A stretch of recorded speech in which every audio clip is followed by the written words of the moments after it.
silakan. Baik, mohon perhatiannya. Assalamualaikum warahmatullahi wabarakatuh.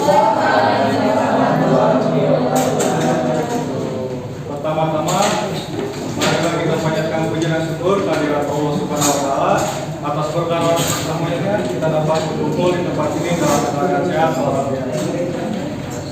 Di sini saya sebagai presentan akan memaparkan materi tentang konsep dasar patologi dan fisiologi. Ya, langsung saja ke pengertian patologi. Patologi adalah salah satu dasar ilmu kedokteran dan memiliki peranan yang sangat fundamental. Sedangkan pengertian patologi dalam arti yang luas adalah bagian dari ilmu kedokteran yang mengamati sebab dan akibat dari terjadinya penyakit atau kelainan pada tubuh. Patologi juga meliputi studi ilmiah terkait proses penyakit disebut patologi umum. Eksperimental patologi atau teoritis patologi merupakan luas dan kompleks lapangan ilmiah yang berusaha untuk memahami mekanisme cedera sel dan jaringan. Pembagian patologi ada beberapa. Yang pertama, patologi anatomi. Ilmu patologi yang mempelajari dan mendiagnosa penyakit berdasarkan hasil pemeriksaan sel, organ, atau jaringan tubuh. Sebagai contoh, dalam mendiagnosa penyakit tumor yang diderita pasien, maka dilakukan pemeriksaan patologi anatomi terhadap sel tumor sehingga diketahui apakah tumor tersebut jinak atau tumor ganas. Adapun jenis pemeriksaan yang dilakukan dalam patologi anatomi yaitu histopatologi dan hitopatologi. Sebagai contoh, dalam menentukan diagnosa penyakit gagal ginjal, maka pemeriksaan patologi klinik yang dilakukan menggunakan bahan urin pasien. Dan yang kedua ada patologi klinik. Sebagai contoh, dalam menentukan diagnosis penyakit gagal ginjal, maka pemeriksaan patologi klinik yang dilakukan menggunakan bahan urin pasien. Dan yang ketiga ada patologi forensik, mempelajari dan menemukan sebab kematian pada kondisi tertentu. Dan sebagai contoh, menentukan penyebab kematian korban yang diduga bunuh diri, pemeriksaan dan mempelajari apakah benar korban bunuh diri atau dibunuh terlebih dahulu kemudian direkayasa seperti bunuh diri. Yang keempat adalah patologi molekuler, mempelajari dan mendiagnosa penyakit berdasarkan hasil pemeriksaan struktur kimiawi molekul. Sebagai contoh, dalam mendiagnosa penyakit sikel yaitu penyakit di mana kondisi molekul hematologi dalam keadaan normal. Dan teknik pemeriksaan patologi, yang pertama ada patologi mikroskopik. Penggunaan mata telanjang dalam mempelajari suatu penyakit sebelum mikroskop. Salah satu pemeriksaan patologi makroskopik yang masih digunakan hingga saat ini seperti pemeriksaan otopsi. Pemeriksaan otopsi adalah pemeriksaan bedah mayat berasal dari bahasa Yunani yang berarti lihat dalam mata kepala sendiri. Yang kedua ada mikroskop cahaya, yaitu pemeriksaan dengan menggunakan mikroskop cahaya dengan jaringan yang dipotong tipis agar cahaya mampu menembus, atau bila diperlukan dilakukan pengecatan atau memperjelas perbedaan dari bagian jaringan atau sel yang akan diamati. Yang ketiga adalah histokimiawi. Histokimiawi adalah ilmu yang mempelajari kondisi kimiawi sebuah jaringan setelah mendapatkan pelakuan menggunakan reagen khusus. Dengan teknik ini secara mikroskopik berbagi keadaan jaringan dan sel terlihat. Yang ketiga ada histokimiawi. Dan yang keempat ada mikroskop elektron.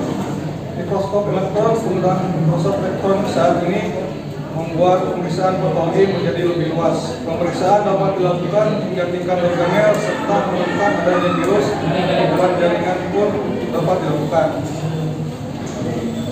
Dan yang kelima ada teknik biokimia. Salah satu teknik patologi yang sering dilakukan adalah pemeriksaan biokimia dengan tujuan untuk mempelajari jaringan tubuh dan cairan tubuh. Sebagaimana diketahui bahwa berbagai penyakit mempunyai dampak ketidakseimbangan cairan dan elektrolit. Dengan pemeriksaan biokimia akan tergambar kondisi keseimbangan cairan dan elektrolit tubuh pasien sehingga terapi lebih tepat dapat diberikan. Yang keenam ada hematologi. Pemeriksaan ini ditujukan untuk mempelajari kelainan darah, mulai dari teknik yang sederhana yaitu hitung sel sampai dengan pemeriksaan terkini dengan peralatan elektronik untuk memeriksa faktor koagulasi darah. Yang ketujuh ada kultur sel. Berbagai media untuk melakukan kultur telah dikembangkan sehingga cakupan pemeriksaan patologi semakin luas. Pemeriksaan kultur banyak dilakukan karena mudahnya memonitor respon sel pada berbagai media. Dan yang kedelapan ada mikroskop elektron. Pemberian antibiotik yang tepat pada pasien mengalami infeksi akan mudah dilakukan dengan bantuan pemeriksaan mikrobiologi medis. Organisme seperti jamur, bakteri, virus, dan parasit akan mudah dikenali di bawah mikroskop setelah bawah pemeriksaan dicat secara khusus seperti pada renang.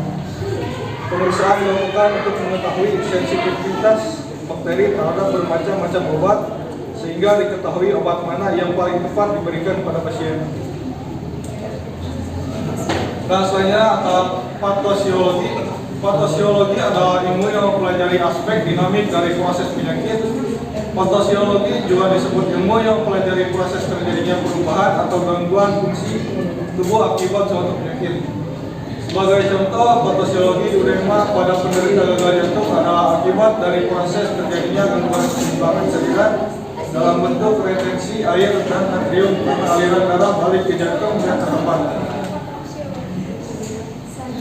Patosiologi pada kelainan jantung. Ketika terjadi kelemahan kontraksi jantung, maka efektivitas aliran darah menurun yang menyebabkan tubuh melakukan respon berupa. Yang pertama ada peningkatan sekresi renin, dan kedua sekresi hormon ADH meningkat. Yang ketiga vasokonstriksi di ginjal. Vasokonstriksi pembuluh darah di ginjal mengakibatkan glomerulo filtration rate atau laju filtrasi glomerulus menurun. Patofisiologi terjadinya tukak pada lambung.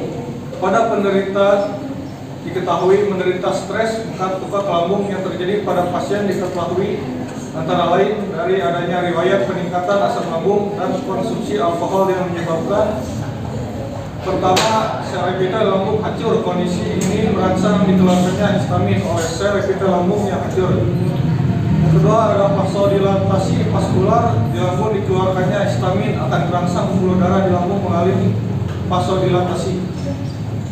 Dan selanjutnya ada peningkatan permeabilitas vaskular akibat pelebaran pembuluh darah, maka terjadi peningkatan permeabilitas pembuluh darah tersebut yang berujung pada kebocoran plasma.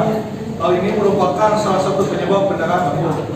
Nah, selanjutnya ada sekresi pepsin sel epitel lambung yang hancur akibat menyebabkan jaringan mukosa lambung hancur dan hal tersebut merasa dikeluarkannya pepsin. Yang selanjutnya ada peristaltik lambung meningkat. Pepsin yang banyak dikeluarkan akan merangsang peningkatan gerakan lambung sehingga pendarahan lambung menjadi lebih parah. Yang selanjutnya ada di sisi lain pepsin juga akan menghancurkan pena dan kapiler di lambung yang mendukung terjadinya pendarahan lambung berlanjut. Dan yang terakhir akhirnya terjadi tunggak lambung karena mukosa lambung hancur juga terjadi pendarahan. Dan konsep penyakit atau sakit didefinisikan suatu kondisi di mana terdapat keadaan tubuh yang abnormal yang menyebabkan hilangnya kondisi normal yang sehat.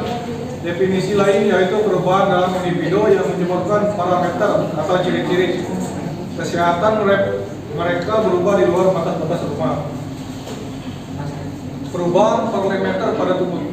Yang pertama adalah parameter bernapas, yang kedua adalah parameter saluran napas, yang ketiga parameter penglihatan, yang keempat adalah parameter abdomen. Dan sekian pemaparan materi dari saya, kurang lebihnya mohon dimaafkan. Wassalamualaikum warahmatullahi wabarakatuh.